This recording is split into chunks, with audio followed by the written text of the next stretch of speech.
World Cup just about a month away. Roster's starting to come out. A roster a lot of folks are very interested in. Brazil manager Tite has lots of options and lots of good ones. Certainly in goal between Ederson and Alisson. Could be an all PSG central defense. The outside backs, plenty of great choices there. Danilo, Felipe Luis, Marcelo. In midfield, no shortage of talent for Brazil. And up top, man, how do you figure out a way to get all those guys, or most of those guys, on the field at once? Obviously, Brazil, one of the World Cup favorites. Ale, what do you think of the squad? Any glaring absences to you? David Luiz not there? That wouldn't be the absence that would surprise me. It's Dani Alves not being there, of course, due to injury. That's going to be the big hole for Brazil because we don't really know what Fagner is going to be. And to be quite honest with you, if I'm a Brazil fan, I do not want any piece of Danilo playing right back for me. So outside of that, what you see is balance in this squad. You see physicality out of the midfield. You see guys that can run on the break like Willian and Coutinho. And then you see the talent up top with Neymar, with Gabriel Jesus and Firmino, who has been outstanding for Liverpool this season. This team looks to me like a potential World Cup winner, no doubt about it. I mean, the coaching change there has been the key, hasn't it? When they made that coaching change, and they've just structured themselves so well. They've got a way of playing now. They've got a great squad. When you look at Casemiro, Fernandinho, two guys have a great seat. Well, particularly Fernandinho. Casemiro's been playing for a team that has been up and down in Real Madrid, but they are going to be playing the Champions League final. Then you throw in Paulinho, who most people thought his career was on the way down because he went to China, pops back up at Barcelona, wins a championship there. And that just gives these talented guys, if Neymar's fit, a platform to go and play. Some real tough choices here. I'm thinking from the manager's perspective, Stevie. What an absolute joy for a manager to have to try and pick amongst all those players that Craig just mentioned. I mean, from middle to front, they're, for me, no question, they're the best team in the world. The question marks are going to be defensively. But if you can even get to the defence, that's the problem teams will have.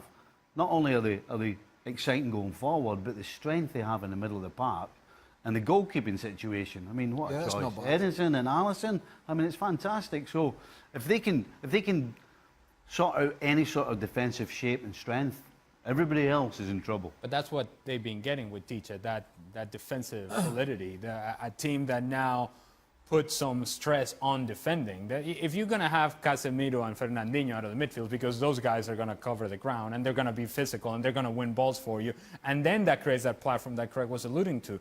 You have a platform in which you allow Neymar to run freely and do whatever he wants, and Coutinho can float in and about, and Willian can transition out of the midfield, and then Firmino does what he does with Liverpool. You're like, hold on a second. This is a team that can create problems from all sorts of different areas. On set pieces, they can create problems. They can create problems in transition. They can create problems in 1v1 situations. They can create problems creating their own opportunities and creating for others. So they're not bad? No, they're not bad at all. I'll take that team, yeah. I've just seen the Scotland squad announced. Seriously, Alex McLeish, the new Scotland coach, has just named the squad for the two friendlies in Peru and Mexico. And I've got to tell you, when you put it against that list of players, it's somewhat disappointing. Just somewhat. And I think it tells you how these smaller nations, like Scotland and like the US, gone through the problems they've had in this qualifying campaign, when you see the quality that some of these big boys can put out, then that tells you how big a gap there is and how difficult it is to be able to compete and close that. Let's bring Raf in here, because Brazil's run at the last World Cup went out to Germany, 7-1. You think this Brazil is maybe a little bit better positioned to give Germany a challenge should there be another late-stage matchup? I think so. I mean, last Brazil team, 2014, were a bit of a broken side. You had a lot of talent up front, not a lot in the middle, and a defence that lost its head at a crucial moment. This looks like a much more balanced team. A solid team. I had a chance to see them against Germany in Berlin in March. They looked really, really organised, had a nice change of rhythm, could control the ball, could press, and they got so much more talent. If you remember that Fred was playing for Brazil in that semi-final 4 years ago, and now you've got so much better and so many more options up front. This is a team that, as a German, I'm very worried about. Neymar, obviously a big part of Brazil. Thomas Tuchel taking over at PSG. Unai Emery seemed to be unable to handle Neymar for whatever reason. How does Tuchel approach this? Is he the guy to finally get a hold of Neymar at PSG? Very interesting, because the one accusation that was leveled against Thomas Tuchel at Dortmund was that he found it difficult to handle some of the big egos. And of course, this is a dressing room packed with big egos, not necessarily a team, but a collection of individuals. And it was quite telling that in his pit stop in Paris today, Tuchel went to see Neymar specifically, sought him out, talked to him. I think there's a bit of a charm offensive going on. Tuchel, when he wants to, can turn on the charm, can be hugely nice if he wants to be, brought out the best of Aubameyang, of Mkhitaryan. So he has sometimes a knack of motivating players, but in the long run, will they perform to his very exact, very minute instructions? That is the big questions. I think he's a fantastic coach, but he needs to show that he can have the man management to cope with this very difficult dressing room. It was interesting to hear Gab talk about this yesterday. He was saying that basically this had to be from Messi. I mean, this is a guy who plays... What had to be from Messi? That this had to come from Messi. That was the only explanation of it. That this had to be Messi's decision not to play in this game. This guy plays every friendly... Why would Messi not want to play in a game in La Liga and play in some souped-up friendly in South Africa? That's, I can't see Doesn't make sense. This is Valverde. And is it a mistake? And how big a mistake? Having had more time to think about it, in my opinion, Valverde has let the players down.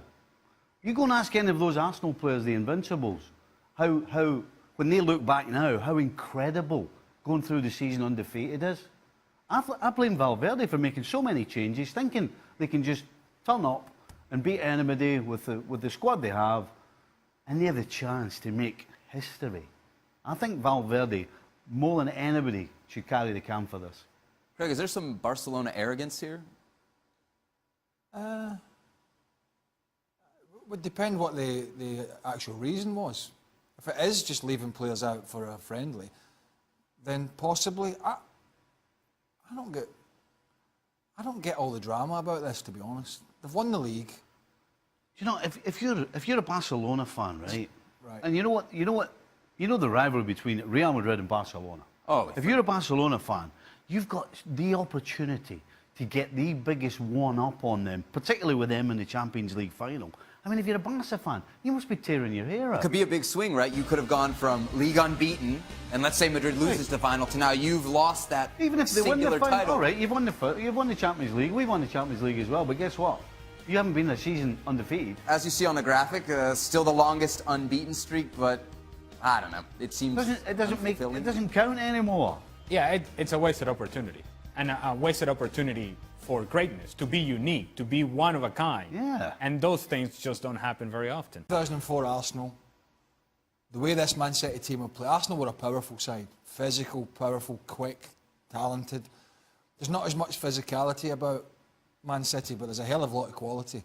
And you look at what they've done, and the biggest gap between, I think, first and second, and the most games won and all this, it has been great. But then it's a kind of a mute argument, because then you look at the great sides that Fergie built, and there were several. You look at the '99 team that won the league, the cup, and the Champions League. Arsenal didn't win the Champions League. We haven't won it, and they certainly didn't win it in that year. Well, of course, they never won it that year. Man City got knocked out. That's a disappointing thing. Knocked out by Liverpool are in the final. So I think it's always difficult to say, oh, that unbeaten team was better than that unbeaten team, because, with that United team that went through the season, they didn't go unbeaten, but they won a treble, including beating Bayern Munich in the Nou Camp at the end of the season. I mean, that's quite an achievement. It's so difficult to take one team, put them in a different era altogether, and say, well, this is what would have happened. Particularly when you think that Manchester City and Pep Guardiola have brought a whole different style of playing. This is much more different than what it was back then. And the ability to commit those numbers forward that you're talking about, and the risk that you take as a team in doing so, makes you vulnerable. So in the days in which you're not playing well, then a team like Liverpool comes around and destroys you the way that they have. It's very difficult to then say, well, this is the best team ever, because they're a vulnerable team. It's a team that if they're not on a good day with the passing game, how else are they going to beat you? And I just don't know that Manchester City has as many answers as that Invincible team has. Is this just the era we're in now? The social media era that everybody wants to compare. Yeah. I go back to the point about Zinedine Zidane, when somebody talked about it on social media and how this person was a big fan of Zidane, and all the statos come out and gave reason and stats to why Zidane wasn't that good of a player in his day. That, I'm afraid, sums it all up. To Germany now, where the Bundesliga end-of-season table looks like it often does. Bayern Munich, 21 points clear atop the table. Their 6th consecutive Bundesliga title. Bayern also in the German Cup final this weekend against Eintracht Frankfurt. Rafa, let's dive in on this Bayern Munich team. Yes, there's the success domestically, but they fail again in Champions League going out to Real Madrid. So is it a success? Well, I mean, they haven't reached a stage yet where a possible double is seen as a non-successful season. It's not quite as bad. But of course, the big longing, the big sense of ambition is international. And they are disappointed. They had a chance against the Real Madrid team that were vulnerable. But they gave away 2 goals, and 2 goals are too many, at least one too many, if you want to succeed against the Real Madrid team. And the problem that they have is if they look at their mistakes and if they feel maybe we need to upgrade this guy, and maybe we need more depth, maybe we need to do this, it will only increase their domestic hegemony and perhaps add to that slight sense of complacency that maybe dogs them then into when they go into Europe. What I mean by that is they go into Bundesliga games knowing we can create 6, 7, 8 chances. If we only take 3 or 4, it's fine. If we concede a goal, it's not a problem.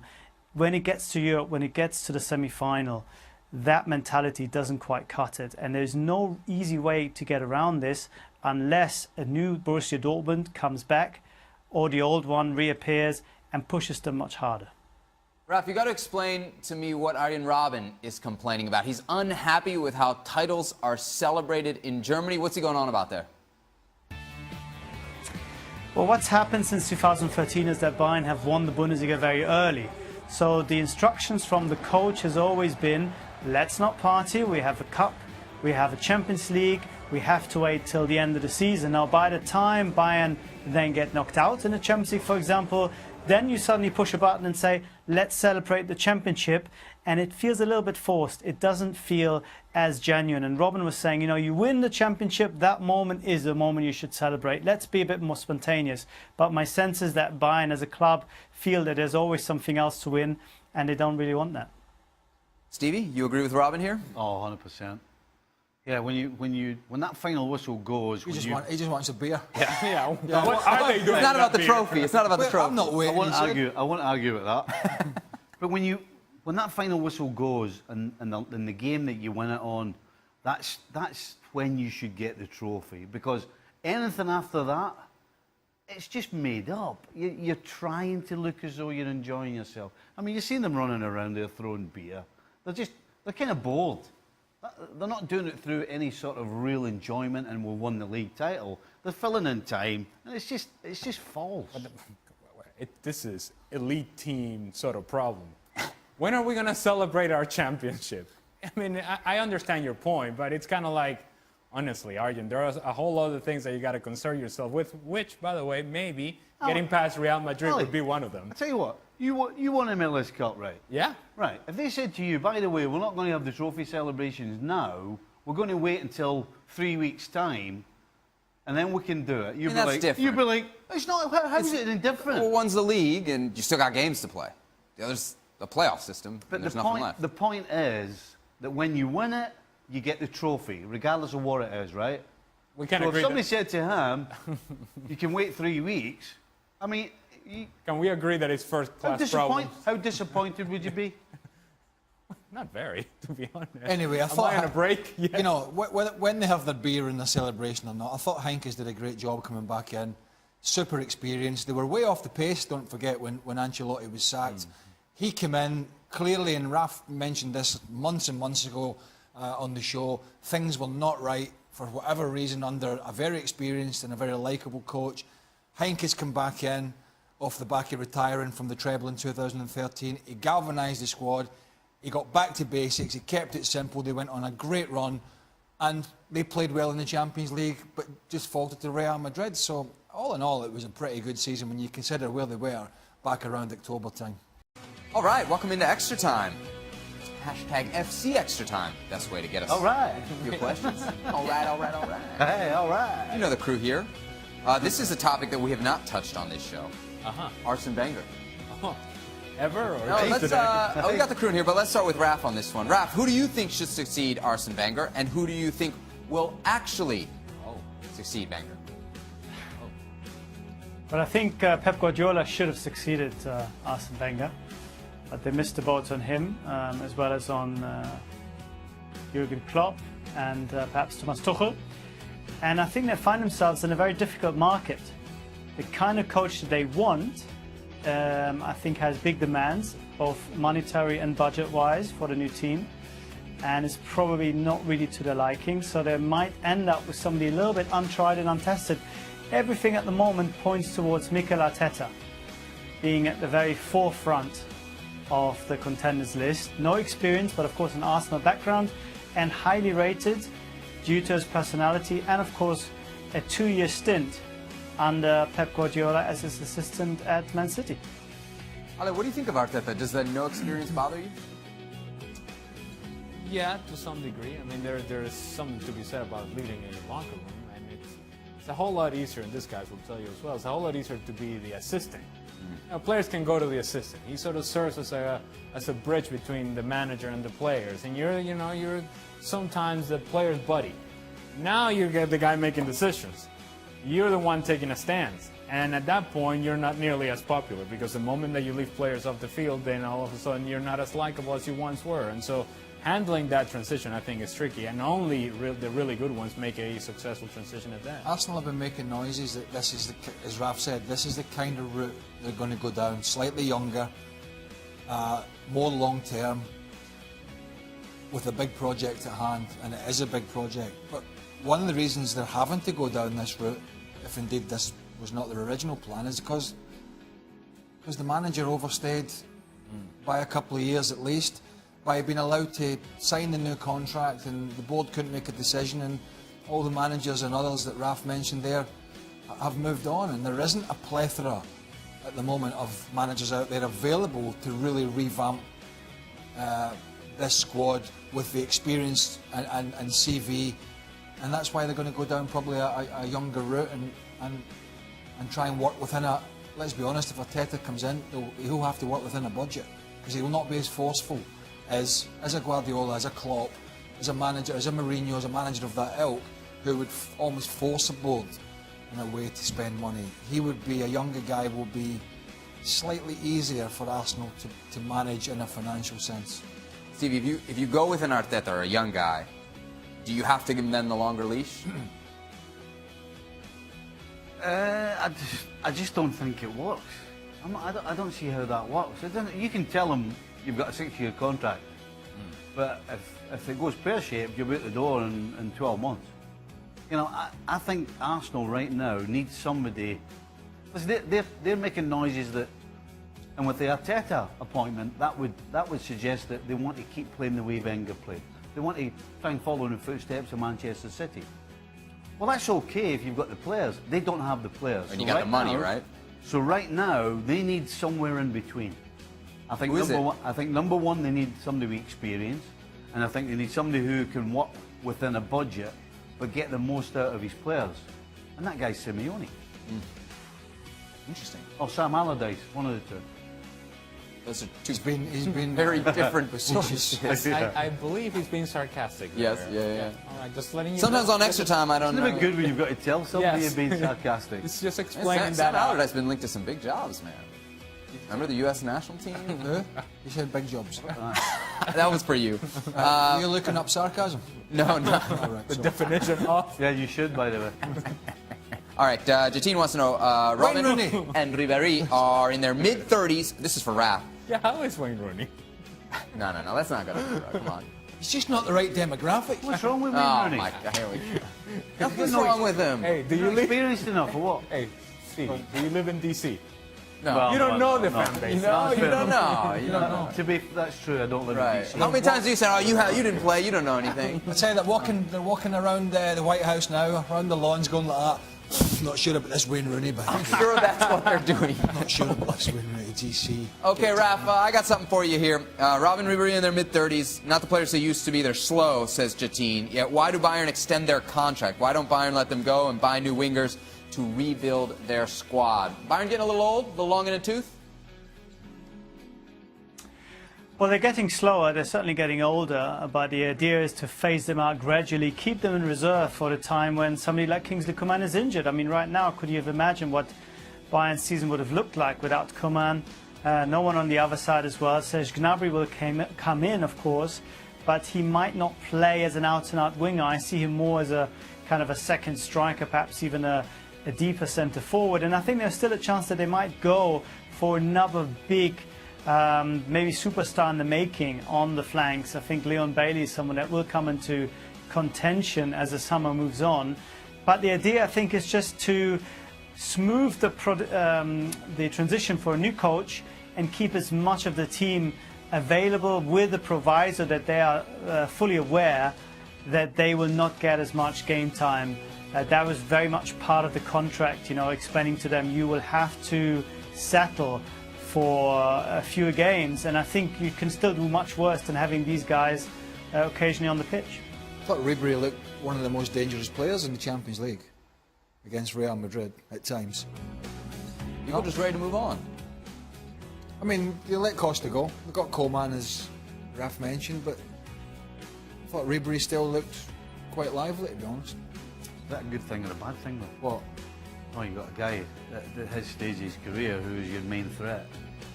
That's never a good thing, is it? I don't know. It's going to be DC United's problem in a little bit here. Here we go.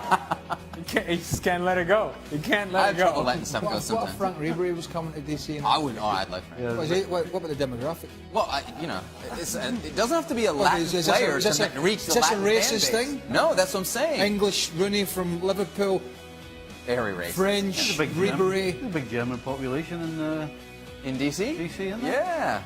Yeah. There's a Brauhaus. Is that what they call it? Brew house? Okay.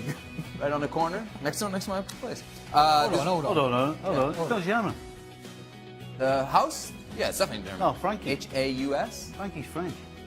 No, but you said German population in well, DC. Frank's French. All right, now you just. Thanks, French. Frank's French, isn't Let's wrap this puppy up. Hey, France, Germany. Aye, That's it. cheers, mate. That's next to each other. I mean, it doesn't matter. Why does Chelsea flop about that. anytime they are to defend the championship? Asks Classified. It seems like it's now becoming a trend. Is it the players or the technical staff? Well, they didn't get the same consistency in team selection as they got under Conte in the first season. They were a very settled side. They lost Costa. Morata didn't cut the mustard. Giroud did a decent job when he came in, but it was too late. The back line changed dramatically. Cahill didn't always play. David Luiz was basically shown the door. Conte was fighting from pre-season with the board continually. And the money's not there at the moment at Chelsea either. They're building a big new stadium and they're going to be outspent, it seems, by the other big clubs in England. And that, I don't think we're going to see the Abramovich of the old days just blowing everybody out the water to get whatever player he wants. I think those days at the moment have gone for Chelsea. So some big problems ahead. So other than that, they're good. Well, that's another big job for somebody once Conte goes, because that's not going to be an easy job either now. If you think about Eden Hazard potentially wanting to go, you think about the problem they've got up front. Giroud only signed an 18-month contract. There are lots of issues at Chelsea going forward where they would once just get the chequebook out and sign X, Y and Z.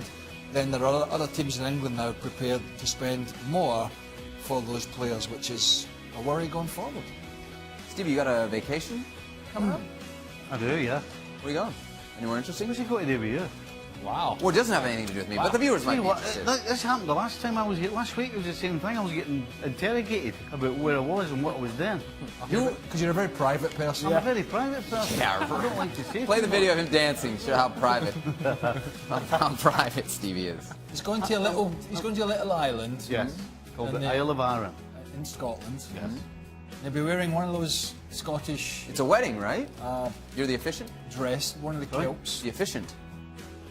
Does that mean? That's the guy that include presides standing at over the it. bar having a beer. Listen, Yeah. if he's presiding over the Can't get wedding, money. trust me, if he's presiding over the wedding, I want to be there. He's so many The carnage. wedding may not happen.